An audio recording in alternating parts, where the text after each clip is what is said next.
D Crew! How y'all doing today? I hope you're doing wonderful. I'm having a good day today. Can you tell? First of all, let's get to this lighting real quick. Lighting is popping right now, but we're gonna get to the video. Just had to say that. So, in this video, I'm gonna come to you with 5 tips on what to do before your myomectomy, which is an uterine fibroid removal surgery, and after. Now, there are some things in this that will be tangible things that you can do, and then there's things that I want you guys to work on mentally. And I watched a lot of videos before I had my surgery, and a lot of them, they were just different. So I kind of want to go a different route with just from my experience. And just remember, everybody's experience is different.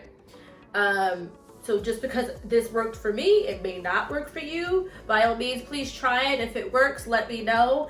And, you know, from there. So, like I said, everybody's experience is different. I'm not saying that this is going to work for everybody, but it worked for me. So I am currently now 2 weeks out. This is exactly the 2nd week after my surgery. I had my surgery October 25th, 2022. Today is November, what is today's date? I don't know, November 8th, 2022. So exactly 2 weeks out. I thought it was 3 weeks, but it actually has only been 2 weeks. I'm doing currently good so far. I can sit up, I could cook myself food, I could go up and down steps, and I'll let you know how I got there in the 2 weeks being post-op. Stay tuned. All right, so number 1, I want you to focus on before and also after your surgery is your mindset. Mindset is very, very, very, very, very important. I say that because I think the more you have a positive mindset, you have a mindset where this is something that's going to help your health. This is something that is not going to hinder you for too long. This is something that needs to happen. It needs to come out of your body. Let's get this done and over with and move on. And just having that mindset and also giving yourself grace. So that's why I said mindset is number 1. I think if you don't have that, you're going to continue to be like, oh, I can't do this. Oh, I can't do this because I just had surgery. Now, don't get me wrong. I'm not saying like you want to listen to your body. Whatever your mindset is, sometimes, yes, you could push it a little bit just to kind of see how far you could go. But if your body is telling you, hold up, don't do that, then don't do it. But if you are to the point where you can stop yourself from being hindered from your surgery, do that. If you're able to get up, get up. If you're able to walk around your house, walk around your house. If you're able to cook yourself a little bit something to eat, do that. Get your life back gently each day. And then I think it would, I'm assuming, and it worked, like I said, it worked for me, it will move along a little bit faster. And like I said, just pay attention to your body. Have a great mindset and you will be fine. Number 2, mobility.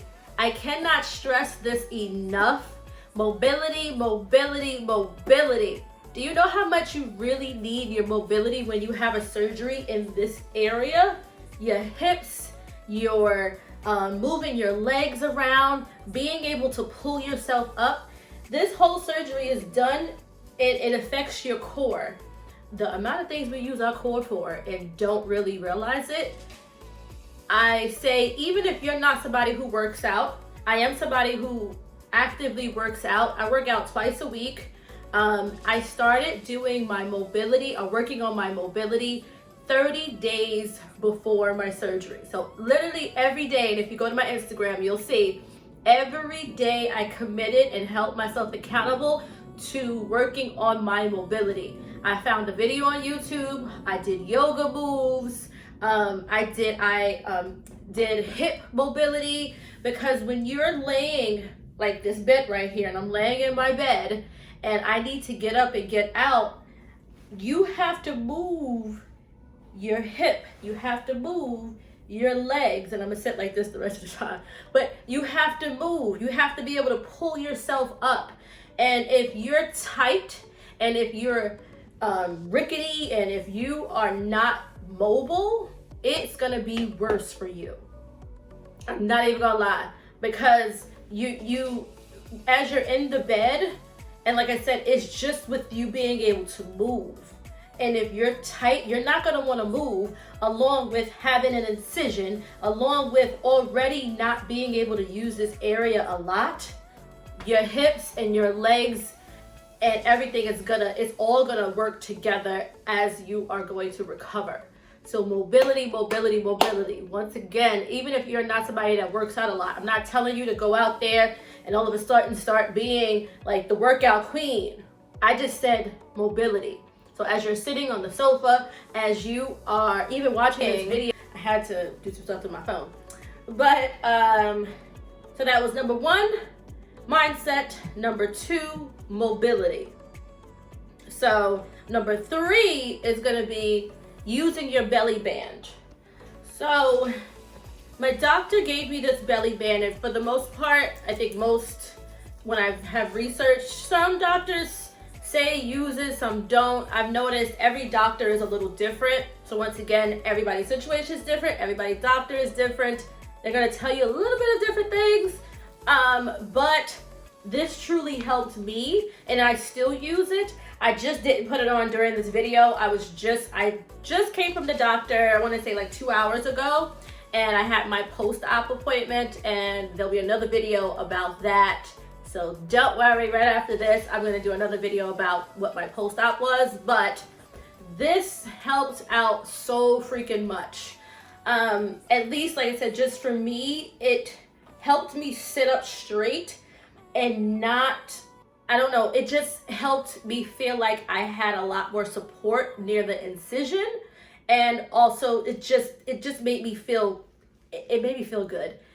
Even just now, I was standing up in the kitchen, putting food away, and I was like, okay, wait, I need my belly band, because even just me still bending over, I think it's really just for the incision. So I feel like I have some kind of coverage there a little bit more, but that helped out so much. And also when you are standing up, it does help with if you're feeling tired and you're like, okay, I feel like I'm holding in too much, this helps out a lot. I slept with it a few times, but then I found out sleeping with it was a little uncomfortable, so I stopped sleeping with it, and I only mainly used it if I was sitting up in my chair right here, or if I was standing up cooking or walking around the house doing things. It helps out a lot. So belly band, use it. Use your belly band. Number 4 is having your shower items close to you. I don't know if in my shower, I have a shower caddy, and the caddy, I felt it was difficult for me to reach to the caddy and get my soap or my lotion, not my lotion, my soap or my shaver and things like that. So I put everything in front of my shower, like on the ledges, so I could just literally, pick stuff up. Just recently this week, I was like, okay, I don't think I need that anymore. I'm gonna put everything back in the caddy and be able to pull everything out from the caddy just like normal. But it does help when it's close to you, right? Then next thing, I would say number 5 is sleeping tools, right? So one of the hardest things of this surgery was sleeping. I am not a back sleeper, and they suggest and make it clear, like, you need to sleep on your back. In the hospital, oh my God, it was the worst, because the bed is oh but so big, and you already can't turn like that because you obviously just had surgery, so it's very hard to turn. So me coming home and having to sleep on my back, it was lovely that I was able to be in my bed. I love my bed. But sleeping on my back, I had more than a few nights of not good sleep. And if you know me, you know me. My sleep is very important to me. Sleep is sleep is I need to sleep. If I don't sleep, I get very cranky.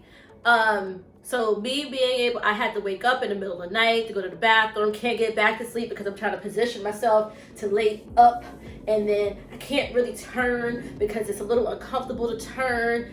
So here's what helped me out if you're not a back sleeper or if sleeping is going to be tough for you.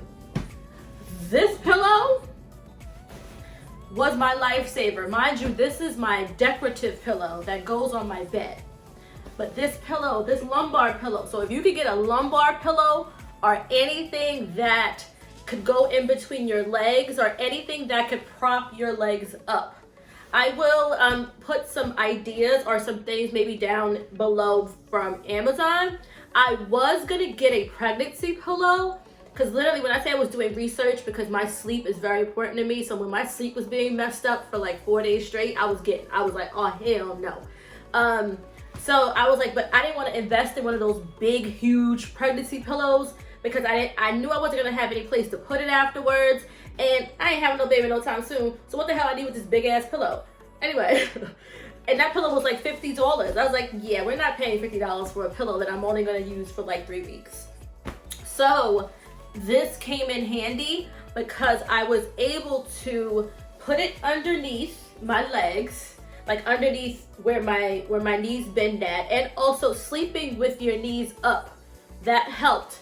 And when I slept with my knees up, this was underneath my knees. Also, this went, if I needed to turn around, it went in between my legs. So I would turn like this, it's weird to see, and then I would use one of those big pillows and put it beside me like a barrier, and then I would lean on that if I wanted to lay on my side. But then when I wanted to turn over if I had to lay on my back, it was easier for me to turn over. I'm hoping this makes sense, but a lumbar pillow helps out so much. So even if you got a long lumbar pillow or one of those pillows that are long, like a long pillow, maybe not even like, obviously not a decorative pillow like I was using, but any kind of long pillow to go in between your legs or to go underneath. I know they have like bed wedges where you could put something underneath, like underneath your bed, and you could put your feet on there or put it over that, but it definitely did help. And after I started doing that, my sleep started getting a lot better, like super better. I was like, okay, I was able to sleep through the night, and I started getting used to sleeping on my back. I still don't like it. It's not gonna be my ministry, but I will do it until to the 6-week mark, and then your girl's going back on her stomach. Sorry. Also, pillow. Once when you're done with surgery and you're home, I use this pillow as a pressure point. So if I was laughing or if I needed to cough or sneeze, or it just, once again, it was pressure and it was comfortable to keep here. Anything that, and that's why I like the belly band, because it kept this protected, this pillow. And at one point I put an ice pack, because this is a pillow I got from Amazon before the surgery. You could put an ice pack here.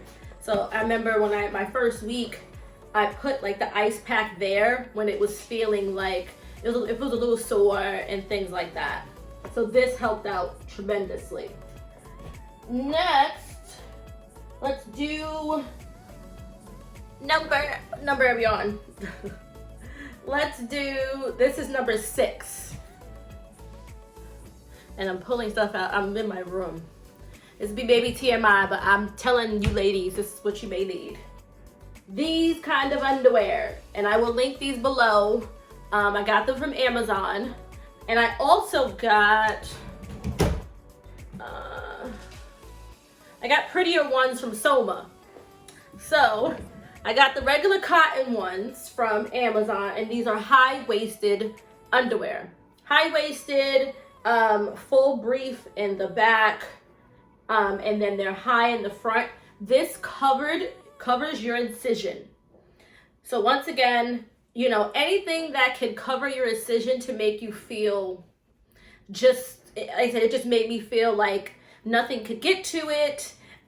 It was being protected. It was healing and doing what it needed to do. Nothing was hitting it. this also made me just feel secure when, you know, when you first come home, if you're bleeding, just like I said, like, and then I had my period kind of right after. So these were clutch.